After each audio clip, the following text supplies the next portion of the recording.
1970 से 1980 का दशक हरित क्रांति के दूसरे चरण का दौर था।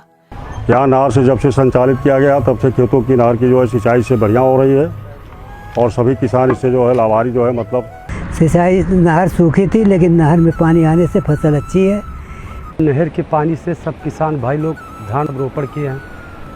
नहर आने से हम लोगों का बड़ा फायदा है, खेती बहुत ढंग से हो रहा है। गन्ने को भी पानी मिल रहा है और धान को भी पानी मिल रहा है। इस समय जब से नहर का पानी आया तब लोग हम बहुत लोग खुशहाल हैं और फसल भी अच्छा हुआ है और खेती के काम कर रहे हैं और यह धान के रुपाई कर रहे हैं। फायदा है हमको लोगन का। नहर विभाग से खेती के सिंचाई के लिए पानी भरपूर मिल रहा है और कोई समस्या नहीं है, जब चाहिए पानी मिल रहा है। हरित क्रांति से पश्चिम भारत खाद्यान्न उत्पादन में आत्मनिर्भर बन रहा था, लेकिन अभी उत्तर प्रदेश के पूर्वी हिस्से में ये सौभाग्य नहीं आया था। जनसंख्या की दृष्टि से सबसे बड़ा सूबा उत्तर प्रदेश प्राकृतिक संसाधनों की दृष्टि से समृद्ध है, जहां विश्व का सबसे उपजाऊ गंगा का मैदानी क्षेत्र, हिमालय से बहकर आती नदियां और घनी जनसंख्या स्थित है। परंतु उत्तर प्रदेश के उत्तर पूर्वी दो बड़े जनपद बहराइच और गोंडा, जो घाघरा नदी के बाएं तट की ओर बसे थे, सिंचाई सुविधा में अत्यंत पिछड़े थे। यहाँ की आबादी उद्योगों के अभाव में मुख्य रूप से खेती पर निर्भर थी और खेती मौसमी बरसात पर निर्भर थी। इस कारण यहाँ के किसान वर्ष भर में मात्र एक फसल ले पाते थे और इस क्षेत्र में गरीबी तांडव करती थी। इन परिस्थितियों में वर्ष 1978 में लेफ्ट बैंक घाघरा कैनाल परियोजना की परिकल्पना 78.68 करोड़ रुपए मात्र से की गई, जिसका उद्देश्य था जनपद गोंडा एवं बहराइच के 3,12,000 हेक्टेयर भूमि को सिंचाई की सुविधा प्रदान करना। फिर वर्ष 1980 में इस परियोजना का क्षेत्र बढ़ाकर जनपद गोरखपुर तक कुल 14,04,000 हेक्टेयर भूमि की सिंचाई प्रस्तावित की गई, जिसमें वर्तमान के 9 जनपद बहराइच, श्रावस्ती, गोंडा, बलरामपुर, सिद्धार्थनगर, बस्ती, संत कबीर नगर, महाराजगंज एवं गोरखपुर सम्मिलित हैं। वर्तमान में ये परियोजना सरयू नहर राष्ट्रीय परियोजना के नाम से जानी जाती है। भारत की सबसे बड़ी आबादी वाले क्षेत्र को सींचने वाली सबसे बड़ी परियोजनाओं में से एक इस परियोजना की कुल लागत 9,802 करोड़ 68 लाख रुपए है, जिसका लोकार्पण दिनांक 11 दिसंबर 2021 को माननीय प्रधानमंत्री श्री नरेंद्र मोदी जी के कर कमलों द्वारा किया गया है। जिस लागत में 100 से 200 किलोमीटर का एक्सप्रेसवे बनता है, उससे कहीं काफी कम लागत में उत्तर प्रदेश सिंचाई एवं जल संसाधन विभाग ने लगभग 6400 किलोमीटर छोटी बड़ी नहरों का जाल 9 जनपदों में बिछाया है। साथ ही इन नहरों के सर्विस रोड के माध्यम से 6000 किलोमीटर संपर्क मार्ग आम जन को उपलब्ध कराया है। परियोजना में कुल 6227 ग्रामों के 29 लाख कृषकों को सिंचाई की सुविधा प्रदान करने का लक्ष्य है। इस परियोजना में निर्मित की गई विभिन्न संरचनाओं की संख्या 23,228 है।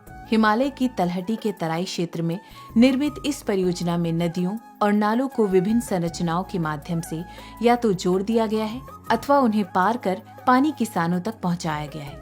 नहरों के माध्यम से अंतर बेसिन जल स्थानांतरण करते हुए एक ओर खेतों को पानी उपलब्ध करवा दिया गया है, वहीं दूसरी ओर इस बड़े क्षेत्र को बाढ़ से बचाने का उपाय भी कर लिया गया है। तराई क्षेत्र होने के कारण हिमालय से आने वाली विभिन्न नदियों एवं नालों के माध्यम से भारी मात्रा में जल प्रवाह आता है। साथ ही पानी का प्रवाह शीट फ्लो के रूप में होता है। नहरों के निर्माण के साथ इस क्षेत्र में नालों के क्षमता वर्धन और ड्रेनों के निर्माण के कारण ये शीट फ्लो बाधित होकर नालों तथा नदियों के माध्यम से निकलता है, जिससे एक बड़े क्षेत्र में जल जमाव और खेतों में जल भराव की समस्या का निराकरण हो सका है।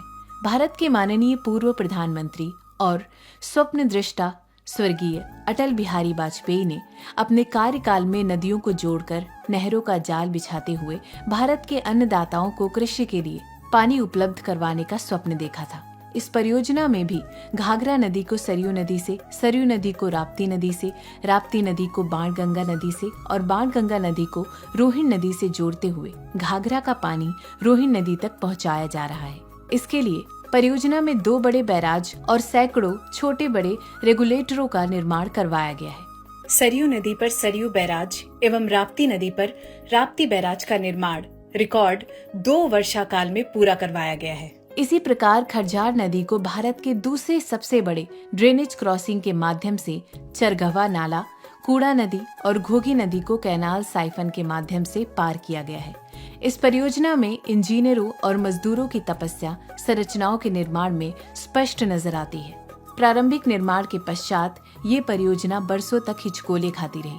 अनिर्णय, धनावंटन का अभाव और राजनैतिक इच्छा शक्ति की कमी से लगभग 40 वर्षों तक परियोजना का संपूर्ण लाभ इस क्षेत्र की जनता को प्राप्त नहीं हो सका।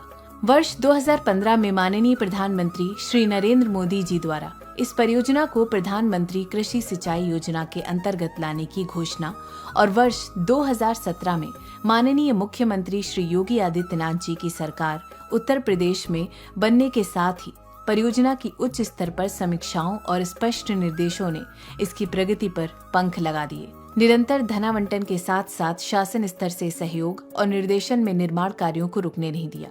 वर्ष 1978 से 2017 तक कुल 40 वर्षों में जहां 5,189 करोड़ का धनावंटन हुआ, वहीं वर्ष 2017 से 2022 तक मात्र 5 वर्षों में 4,613 करोड़ की धनराशि निर्गत हुई। शारदा सहायक परियोजना के अंतर्गत घाघरा नदी पर निर्मित गिरिजा बैराज से 360 क्यूमेक अर्थात 12,713 क्यूसेक पानी 63 किलोमीटर 150 मीटर लंबी सरयू योजक नहर के माध्यम से सरयू नदी तक लाया गया है। फिर सरयू बैराज के माध्यम से इस पानी को सरयू मुख्य नहर में प्रवाहित कर दिया जाता है। सरयू मुख्य नहर के 34 किलोमीटर 700 मीटर पर राप्ती योजक नहर निकाली गई है। इस योजक नहर की कुल लंबाई 125 किलोमीटर 682 मीटर है। इसके माध्यम से 3,350 क्यूसेक पानी राप्ती नदी के दाएं तट तक लाई गई है और बाएं तट से राप्ती मुख्य नहर निकाली गई है। इस नहर की कुल लंबाई 125.682 किलोमीटर है। इन नहरों के विहंगम दृश्य कौतूहल उत्पन्न कराते हैं। इस परियोजना की महत्वपूर्ण नहरें हैं इमामगंज शाखा जिसकी कुल लंबाई 58 किलोमीटर 600 मीटर है। गोंडा शाखा और बस्ती शाखा सरयू मुख्य नहर के टेल भाग से निकलती है। इन शाखाओं की लंबाई 120 किलोमीटर 600 मीटर और 160 किलोमीटर 100 मीटर है। जहां इटिया थोक शाखा, मनकापुर शाखा, तरबगंज शाखा जनपद गोंडा के विभिन्न तहसीलों को सींच प्रदान करती है। वहीं टिकरी शाखा बस्ती शाखा जनपद बस्ती को सिंचित करती है।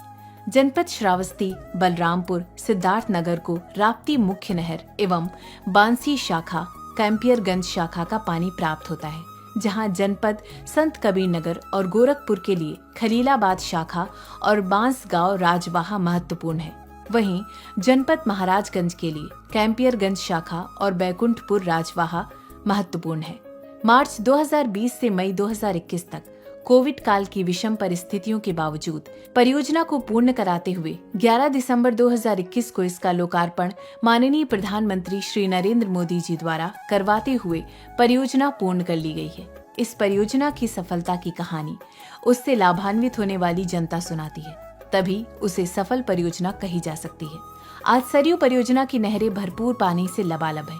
इस वर्ष 2022 में मानसून ने बुरी तरह से निराश किया और परियोजना क्षेत्र में बरसात ना के बराबर हुई है। ऐसी स्थिति में अपने क्षेत्र में सरयू परियोजना की नहरें कृषकों को लगातार पानी उपलब्ध करवा रही हैं। अपनी पूर्ण क्षमता से चल रही नहरों के कारण गन्ना के साथ साथ धान की फसल भी लहलहा रही है। अन्नदाताओं के चेहरों पर मुस्कान है और चीनी मिलें भी गन्ना उपज के प्रति आश्वस्त है। किसानों की आशा और उनके चेहरों पर नजर आ रहा ये आत्मविश्वास परियोजना के उद्देश्यों के पूरा होने की निशानी है। इस वर्ष जब भारत अपनी आजादी का अमृत महोत्सव बना रहा है, तब सिंचाई विभाग अपने दायित्वों को निभाते हुए आर्थिक सशक्तिकरण का वाहक बन किसानों को समृद्ध कर रहा है। नहरों के किनारे लहलहाती फसलें और किसानों के कथन सुनने योग्य हैं। परियोजना ने नई संभावनाओं के दौर भी खोले हैं। जिस समय घाघरा नदी में पानी की उपलब्धता न्यूनतम स्तर पर है, उस समय राप्ती नदी में उपलब्ध पानी को राप्ती मुख्य नहर तथा कैंपियरगंज शाखा के माध्यम से किसानों को लगातार पानी उपलब्ध कराया जा रहा है। नेपाल तथा भारत के बॉर्डर के अत्यंत निकट स्थित मुख्य नहरों के निर्माण से उनके सर्विस रोड के माध्यम से सामरिक दृष्टि से महत्वपूर्ण अतिरिक्त संपर्क मार्गों की उपलब्धता हुई है। भविष्य में इन मार्गों को विकसित कर सामरिक उपयोग में लाया जा सकता है। इसके साथ ही स्थानीय जनसंख्या को भी आवागमन के अतिरिक्त मार्ग उपलब्ध होंगे। राजवाहों एवं माइनरों के सर्विस रोड के माध्यम से कई सुदूर के गांवों को संपर्क मार्ग उपलब्ध हुए हैं। इस परियोजना ने जनपद बहराइच, श्रावस्ती, गोंडा, बलरामपुर, सिद्धार्थनगर, बस्ती, संत कबीर नगर, महाराजगंज एवं गोरखपुर के किसानों को भविष्य में बाढ़ एवं सूखे से बचाव का विश्वास और रोजगार के अवसर देने के साथ साथ माननीय प्रधानमंत्री जी के मंत्र मोर क्रॉप पर ड्रॉप और किसानों की आय को 2 गुना करने का लक्ष्य प्राप्त करने का हौसला उपलब्ध कराया है। सरयू नहर परियोजना उत्तर प्रदेश के किसानों के हित में एक मील का पत्थर है। नहर से पानी आ रहा है और धान लगाने में सबको बहुत सुविधा मिल रहा है। जब से नहर खोदा का तब से हमारा बड़ा फायदा है। नहर आ गई है, अब सब लोग खुशहाली में हो गए हैं। नहर में पानी आने से बहुत बड़ा फायदा है। धान, गेहूँ और गन्ने का बहुत बड़ा फायदा है। मैं योगी और मोदी जी का आभार व्यक्त करता हूँ। और ये नहर जो मेरे गांव के सामने से गुजरी है, इससे किसानों को बहुत फायदा है।